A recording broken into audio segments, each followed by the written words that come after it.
anak belajar dengan ritme berbeda. Ada yang cepat memahami, ada yang butuh waktu lebih lama. Di kelas inklusi, perbedaan ini bisa jadi tantangan, tapi juga peluang. Inilah kisah tentang bagaimana seorang guru mencari keseimbangan, agar tak seorang pun tertinggal.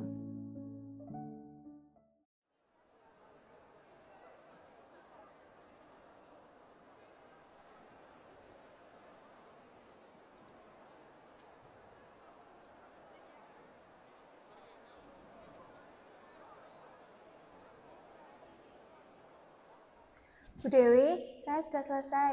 Bisa lanjut materi berikutnya? Aku masih bingung, Ratna. Tenang Kiki, kita coba bareng-bareng ya. Anak-anak, Ibu tahu ada yang beberapa sudah selesai dalam mengerjakan soal, tapi ada juga yang masih berproses. Jadi hari ini kita belajar bersama-sama ya, supaya tidak ada yang merasa tertinggal. Baik, Bu. Beginilah wajah kelas inklusi. Bagi seorang guru, menyeimbangkan langkah semua anak adalah tantangan yang nyata.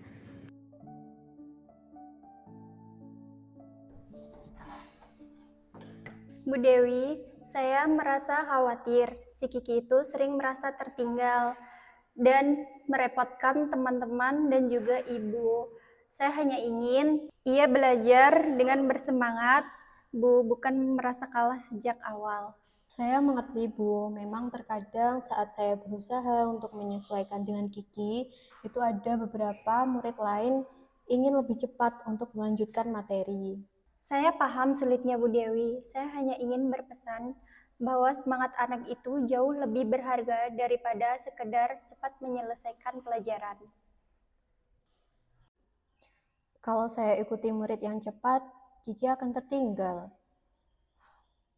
Kalau saya mengikuti Kiki, murid yang lain akan merasa gelisah.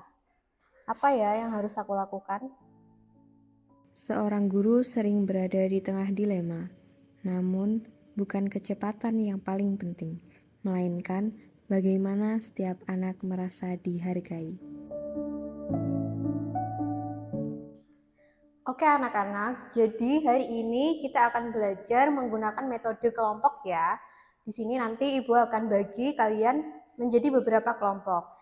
Nah, untuk kelompok yang selesai terlebih dahulu, bisa bantu temannya yang lain yang masih merasa kesulitan. Baik Bu, apakah saya boleh satu kelompok dengan Kiki? Boleh Ratna? Ayo Kiki. Aku mau. Terima kasih, Ratna. Sama-sama. Kalau begitu, saya juga mau membantu yang lain. Nanti kalau saya sudah selesai, Bu. Oke, bagus sekali. Jadi perlu diingat ya anak-anak, bahwa belajar itu bukan masalah lomba cepat-cepatan, tetapi belajar adalah sebuah perjalanan bersama. Aku boleh ke situ nggak?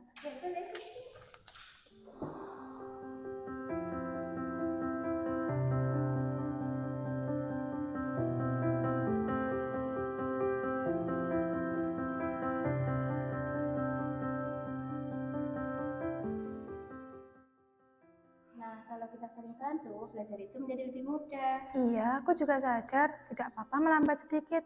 Toh masih dalam batas wajar. Kan semua sama-sama belajar. Aku senang, sekarang tidak sendirian. Terima kasih ya teman-teman. Sama-sama.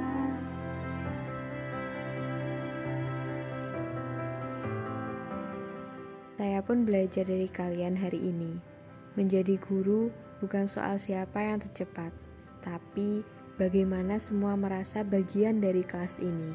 Semoga kedepannya kelas ini bisa berjalan dengan lebih baik.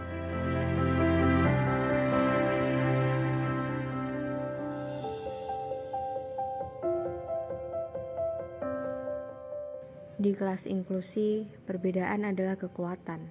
Dari sana, kita belajar sabar, empati, dan kebersamaan. Itulah pilihan kita, merangkul bukan meninggalkan.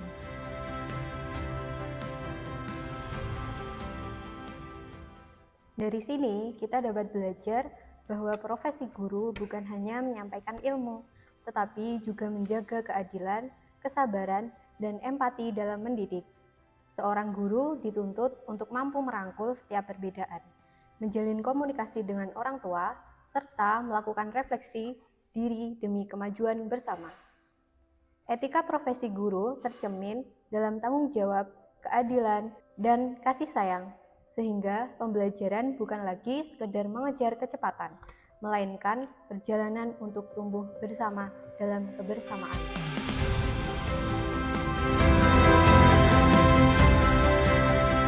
Saya hanya ingin berpesan bahwa semangat anak itu Jadi ini 1 ditambah 1 itu sama dengan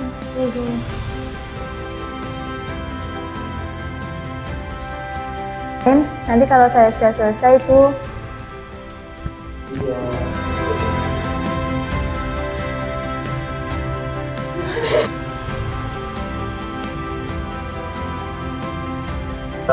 Jadi gitu, kamu tahu kayak gimana? Lain akan merasa gelisah. Apa ya yang harus aku lakukan?